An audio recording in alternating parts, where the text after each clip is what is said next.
जरा एक लम्हे के लिए मेरी बात गौर से सुनो। जब तुम यह आवाज सुन रहे हो, तुम्हारे जिस्म से तुम्हारे आसपास से हजारों रेडियो लहरें गुजर रही हैं। मूसीकी आवाजें, पैगामात सब फिजा में मौजूद हैं, मगर तुम उन्हें नहीं सुन सकते जब तक तुम्हारा रिसीवर, तुम्हारी फ्रीक्वेंसी सही लहरों पर टोन ना हो। पैसा भी ऐसे ही है, ये तुमसे छुपा नहीं, ये किस्मत ने तुमसे रोका नहीं, ये बस इस फ्रीक्वेंसी पर चल रहा है जिसे तुमने अभी तक महसूस करना नहीं सीखा। और जिस दिन तुमने अपनी अंदरूनी डायल को एडजस्ट कर लिया, जिस दिन तुमने उन रूहानी कवानीन को समझ लिया जो फराहमी को चिल्लाते हैं, सब कुछ बदल जाता है। कल नहीं, आज, अभी आज मैं तुम्हें वो 5 छपी हुई फरकस दिखाने वाला हूं जो यह तय करती हैं कि तुम्हारी खुशहाली तुम तक कितनी तेजी से पहुंचती है। तुम्हें पैसे के बारे में झूठ सिखाया गया है। ऐसे लोगों ने जो बुरे नहीं थे, बस महदूद सोच रखते थे। उन्होंने कहा आजी का मतलब है कम पर गुजारा करना। उन्होंने कहा सब्र का मतलब है हमेशा इंतजार करना। उन्होंने कहा ईमान का मतलब है आंखें बंद करके उम्मीद रखना मगर कोई अमल ना करना। तुम्हें सिखाया गया कि कमी पर शुक्र अदा करो, महदूदियत को रूहानियत समझो और यह कि खुदा फैसला करेगा कब तुम तैयार हो। और यही है गुर्बत की झनियत जो मजहबी अल्फाज में लिपटी हुई है। असल सच यह है, पैसा नेकी का इनाम नहीं, यह किसी इम्तिहान में पास होने का सर्टिफिकेट नहीं। यह एक रूहानी मादा है जो एक ठोस कानून के तहत चलता है, इतना ही यकीनी जितना कशिश, इतना ही काबिले भरोसा जितना सूरज का तुलू होना। ज्यादातर लोग इसलिए माली तंगी में हैं क्योंकि वह उन गैर मरी कवानीन को नहीं जानते जो रिस्क को कंट्रोल करते हैं। मैं तुम्हें बजट बनाना नहीं सिखाने वाला, ना कोई साइड हसला, पॉजिटिव थिंकिंग। मैं तुम्हें सिखाने वाला हूं कि किस तरह तुम अपने आप को इस इलाही सोर्स से हम आहम करो जो हर फराहमी का माखज है। मैं तुम्हें सिखाऊंगा अपने अल्फाज को इख्तियार से बोलना, अपने जहन में छुपे फुकदान के प्रोग्राम को ख़त्म करना और मांगने वाले से लेकर हासिल करने वाले तक का सफ़र तय करना। यह कोई नज़रिया नहीं, ये आजमुदा कानून है। मैंने हज़ारों लोगों की जिंदगियों में इसे बदलते देखा है जो कर्ज में डूबे हुए थे, मायूस शिकस्ता, मगर जैसे ही उन्होंने यह उसूल अपनाए, उनकी पूरी माली हकीकत बदल गई। मेहनत से नहीं, बल्कि हम आहंगी से, खौफ से नहीं, बल्कि ईमान से, कोशिश से नहीं, बल्कि कलाम की ताकत से। अगर तुम माली खौफ से टंगा चुके हो, अगर तुम खुशहाली के लिए किसी इजाज़त के इंतज़ार में बैठे हो, तो यह लम्हा तुम्हारे लिए है, क्योंकि इस गुफ्तगू के आखिर तक तुम पैसे को कभी वैसे नहीं देखोगे जैसे पहले देखते थे। तुम समझोगे कि तुम अंधेरे में रह रहे थे, एक ऐसे घर में जहां स्विच था मगर तुमने कभी दबाया नहीं। और आज मैं तुम्हें वह स्विच दिखाने वाला हूं। मैं तुम्हें सिखाने वाला हूं कि रूहानी कानून की रोशनी कैसे झिलानी है ताकि तुम अपने रिस्क का रास्ता साफ देख सको। मैं तुम्हें एक औरत की कहानी सुनाना चाहता हूं। वो ज़हीन थी, मेहनती थी और रूहानी तौर पर गहरी भी। वो खुशहाली पर हर किताब पढ़ चुकी थी, हर दुआ मांगी, हर तसव्वुर किया, हर सेमिनार, हर वर्कशॉप में शरीक हुई, लेकिन फिर भी जैसे ही पैसा आता वो गायब हो जाता, जैसे कोई अनजानी ताकत इसके हाथों से सब छीन लेती हो। कभी गाड़ी खराब हो जाती, कभी घर का खर्च बढ़ जाता, कभी बीमार वालिदैन, कभी टूटा फरीज, कभी अचानक बिल। और वह सोचने लगी, शायद वह बदकिस्मत है, शायद खुदाई से दौलत के लिए नहीं बनाया, शायद वह अंदर से किसी कमी की सज़ा काट रही है। मैंने इससे सिर्फ एक सवाल पूछा। मैंने कहा, जब पैसा तुम्हारे पास आता है तुम क्या कहती हो?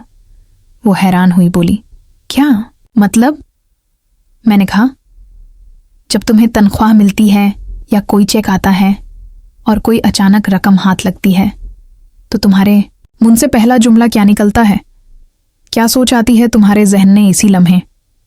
वह कुछ देर खामोश रही, फिर जैसे किसी आईने में खुद को देख लिया हो, इसने आहिस्ता से कहा, मैं कहती हूं, ओ नहीं, अब कुछ बुरा होने वाला है।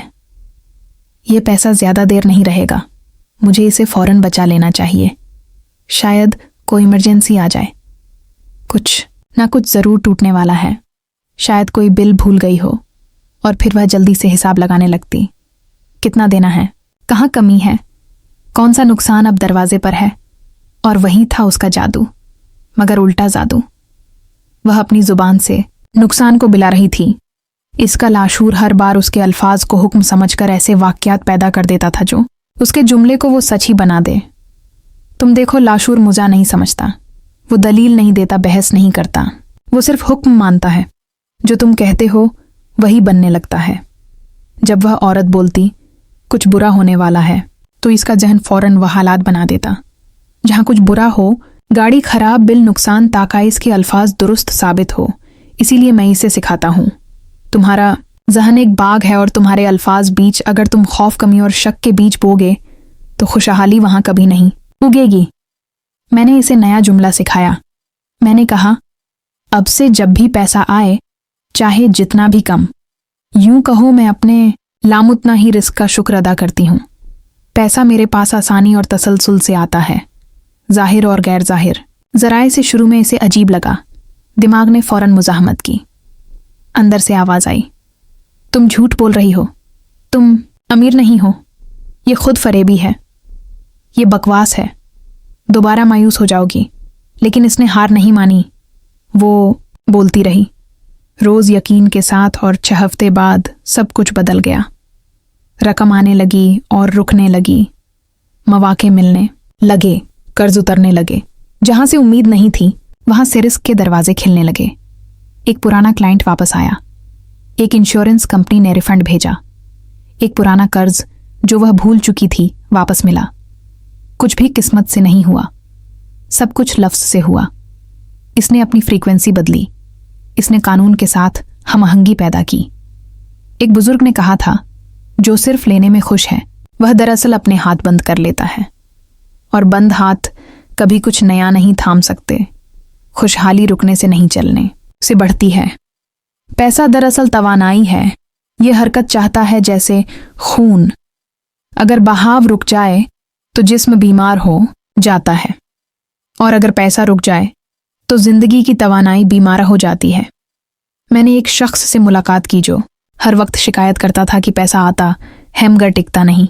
मैंने इससे पूछा, जब तुम्हें कुछ मिलता है तुम उसके बदले में क्या देते हो? इसने कहा, मैं मेहनत करता हूं बस। मैंने कहा, मेहनत ले दीन नहीं, नियत का इजहार है। असल सवाल यह है, क्या तुम दिल से देते हो? क्या तुम शुक्रिया के साथ देते हो? हर बार खौफ के साथ कि शायद यह आखिरी रकम है। वो चुप हो गया, क्योंकि सच्चा ही था। वह हर बार बिल देते वक्त, जिको देते वक्त, किसी फकीर को देते वक्त यह सोचकर देता था कि अब कम रह गया, और वही सोचे एक बंद दरवाज़ा बन जाती थी। फिर मैंने इसे कहा, पैसा सिर्फ एक जरिया है, असल रिस्क देने के रवैया में छुपा है। जिस दिल से तुम देते हो, इसी दिल से कायनात तुम्हें वापस देती है। मैंने इसे एक नया अमल सिखाया। हर बार जब वह किसी को कुछ देता चाहे, एक सिक्का, एक मुस्कुराहट आई, एक दुआ, वह दिल में कहता, मैं कायनात के बहाव में हिस्सा ले रहा हूं, मैं देता हूं इसलिए मुझे दिया जाता है। पहल इसे लगा कि यह सिर्फ अल्फाज हैं, मगर फिर एक अजीब तब्दीली आई। इसने देखा कि लोग खुद आकर मदद करने लगे। जहां वह अकेला महसूस करता था वहां ताउन आने लगा। एक ग्राहक ने बगैर पूछे इजाफी रकम दी, एक दोस्त ने पुराना कर्ज वापस किया, एक नया मौका उसके सामने आया बगैर किसी कोशिश के। यह इत्तेफाक नहीं था, यह कानून गर्दिश, लॉ ऑफ सर्कुलेशन था। कायनात खाली जगह को पसंद नहीं करती। जब तुम कुछ देते हो, तुम एक जगह खाली करते हो ताकि नया आ सके। जब तुम रोके रखते हो, तुम खुद अपनी गर्दिश को बंद कर देते हो। याद रखो, खुदा कमी में नहीं, बहाव में रहता है, और जो बहाव में है वह कभी खाली नहीं होता। इसीलिए अमीर लोग हमेशा गर्दिश में रहते हैं। वह देते हैं वक्त, इल्म, रकम, खैरात तक, क्योंकि वह जानते हैं कि देने से उनका दायरा वसी होता है। जबकि गरीब जहन हमेशा कहता है, मेरे पास देने के लिए कुछ नहीं, और वह इसी यकीन से खुद को मजीद महदूद कर लेता है। देने के लिए तुम्हें दौलत नहीं चाहिए, दिल चाहिए, और जब दिल देता है तो कायनात इसके रास्ते खोल देती है। मैं तुम्हें एक राज बताता हूं। हर बार जब तुम शुक्र के साथ देते हो, कायनात तुम्हें देखती है। वह कहती है, यह शख्स बहाव पर यकीन रखता है, इसे मजीद दिया जा सकता है। इसीलिए मैं कहता हूं, जब तुम कुछ तो दिल से दो, खौफ से नहीं, यकीन से, क्योंकि तुमने दरअसल अपना रिस्क नहीं खोया, तुमने इसका दायरा बढ़ाया है। तुम जितना भी बोल लो, जितना भी दो, अगर तुम्हारा अंदर इनकार में है तो कायनात भी इनकार में रहती है। तुम कहो तो मैं अमीर हूं, मगर अंदर से एक छोटी सी आवाज बोले, नहीं, तुम झूठ बोल रहे हो, तुम्हारे पास कुछ नहीं। तो कायनात इसी आवाज को सुनती है, क्योंकि वह तुम्हारी असली फ्रीक्वेंसी है। लफ्ज तख्लीक करते हैं, मगर सिर्फ तब जब एहसास उनके साथ खड़ा हो। यही है अंदरूनी हम आहंगी का राज, जहां तुम्हारा लफ्ज, एहसास और यकीन एक सीध में आ जाए। यही वो लम्हा है जब तवानाई कायनात के भाव से जड़ जाती है। मैंने एक शागिर्द से कहा, रोज जुमले दोहराने से कुछ नहीं होगा। जब तक तुम्हारा जिस्म, तुम्हारा दिल, तुम्हारा जहन एक ही लहजे में बात ना करें। वो बोला, कैसे मुमकिन है? मैंने कहा, जब तुम कहते हो मैं अमीर हूं, तो अपने जिस्म को देखो, क्या वो सुकून में है? खौफ में क्या दिल खिलता है या सुकड़ता है? क्या सांस खिली है या रुकी हुई? अगर तुम्हारा जिस्म सुड़ता है तो तुम अब भी गलत की फ्रीक्वेंसी पर हो। खामोशी छा गई। फिर वह बोला, तो मुझे क्या करना चाहिए? मैंने कहा, लफ्जों को महसूस करो, बस कहो नहीं, जियो उन्हें। आंखें बंद करो और वो लम्हा महसूस करो जब तुम महफूज हो, जब तुम शुक्रगुजार हो, जब सब कुछ बह रहा हो। वही एहसास लो। फिर बोलो, मैं अमीर हूं। अब देखो, जिस्म सुकून में है, अब फ्रीक्वेंसी मिल गई है। यही है हम आहंगी। जब तुम्हारा अंदर और बाहर एक हो जाते हैं, इसी लम्हे तुम्हारी दुआ ताकत बन जाती है। इसी लम्हे तुम्हारा लफ्ज हुक्म बन जाता है। इसी लम्हे तुम्हारा बहाव आज़ाद हो जाता है। याद रखो, कायनात लफ्ज़ों से नहीं, एहसासात से जवाब देती है। अगर तुम्हारा लफ्ज़ शुक्र का है, मगर तुम्हारा एहसास कमी का, तो कायनात कमी देगी, क्योंकि वह एहसास की ज़ुबान समझती है। इसीलिए जब तुम दुआ मांगो, यकीन के साथ मांगो जैसे वह हो चुकी हो। जब तुम शुक्र अदा करो इस लम्हे के लिए नहीं जो आया, बल्कि इसके लिए जो आने वाला है। यही है हम आहंगी। यही वह दरवाज़ा है जहां वो लफ्ज़ और बहाव मिलते हैं। यही वह मकाम है जहां वो कहनात खलीक बन जाता है। मैंने इस औरत को, जिसकी कहानी तुमने पहले सुनी, यही सिखाया कि सिर्फ जुमला दोहराना काफ़ी नहीं। महसूस करो कि तुम फरावानी में हो। महसूस करो कि रिज्क तुम्हारी तरफ बह रहा है। महसूस करो कि तुम महफूज हो, मुतमई हो, मुकम्मल हो।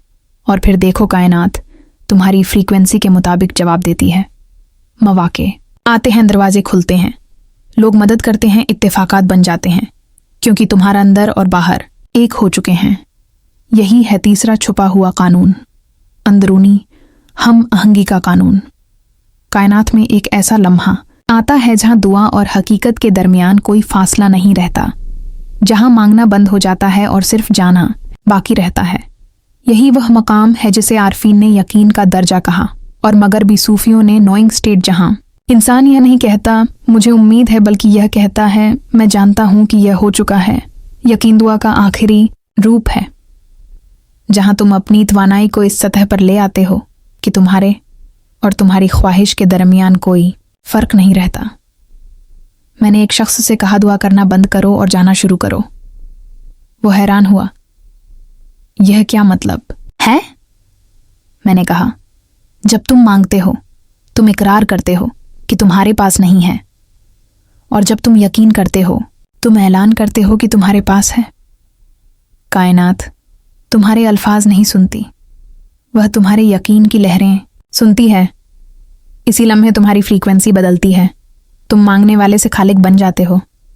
मैंने इसे एक अमल बताया, हर रात आंखें बंद करो, इस चीज को महसूस करो जो तुम चाहते हो, जैसे वो अभी तुम्हारी जिंदगी में है। ना कब, ना उक, ना कहां, सिर्फ अभी महसूस करो वह सुकून जो दुआ के पूरा होने से आता है, वो शुक्र जो हासिल होने के बाद दिल में बहता है। फिर खामोशी से कहो, मैं जानता हूं, मैं शुक्रगुजार हूं, बस इतना काफी है। उसके बाद छोड़ दो, क्योंकि यकीन को सबूत की जरूरत नहीं होती। याद रखो, शक सबसे बड़ा रुकावट है। शक वह दरवाजा बंद कर देता है जिसे यकीन ने अभी खोला था। जो इंसान शक के साथ मांगता है, वो खुद अपने अल्फाज का इनकार करता है, और जो इंसान यकीन के साथ खामोश रहता है, कायनात खुद उसके लिए बोलती है। जब तुम वो जानते ही हो, तो तुम्हारा अंदर एक अजीब सुकून महसूस करता है। तुम्हें जल्दी नहीं होती, खौफ नहीं होता, तुम सिर्फ बहाव में रहते हो। ये वो लम्हा है जब तुम्हारी फ्रीक्वेंसी खुदा की फ्रीक्वेंसी से हम आहंग हो जाती है। यकीन दरअसल एक मैग्नातीस है जो तुम्हें इस चीज से जोड़ देता है जो तुम पहले ही तख्लीक कर चुके हो। सो जब तुम कहो तो मैं जानता हूं कि मेरा रिस्क आया हुआ है, तो वह रिस्क रास्ता ढूंढ लेता है। जब तुम कहो तो मैं जानता हूं कि मैं महफूज हूं, तो कायनात तुम्हें हिफाजत के दायरे में ले लेती है। जब तुम कहो तो मैं जानता हूं कि सब कुछ मेरे हक में है, तो वही यकीन तुम्हारा रास्ता हमार कर देता है। दुआ, अल्फाज, बहाव, हम आहंगी, ये सब यकीन पर ख़त्म होते हैं। यकीन वह जगह है जहां इंसान तख्लीककार के साथ एक हो जाता है। अब तुम सिर्फ मांगने वाले नहीं बल्कि शरकन तख्लीक हो। अब तुम सिर्फ ख्वाब देखने वाले नहीं बल्कि हकीकत लिखने वाले हो। जब तुम इस दर्जे पर पहुंचते हो तो कायनात तुम्हें वह सब देती है जो तुमने कभी मांगा भी नहीं, क्योंकि अब तुमने होना सीख लिया है। यही है आखिरी राज। दुआ करना सीखने के बाद, लफ्ज बोलना सीखने के बाद, देना सीखने के बाद, हम आहंगी सीखने के बाद, अब तुम्हें सिर्फ हो जाना वो है, क्योंकि जो जानता है इससे मिलता नहीं, वह खुद सब कुछ बन जाता है।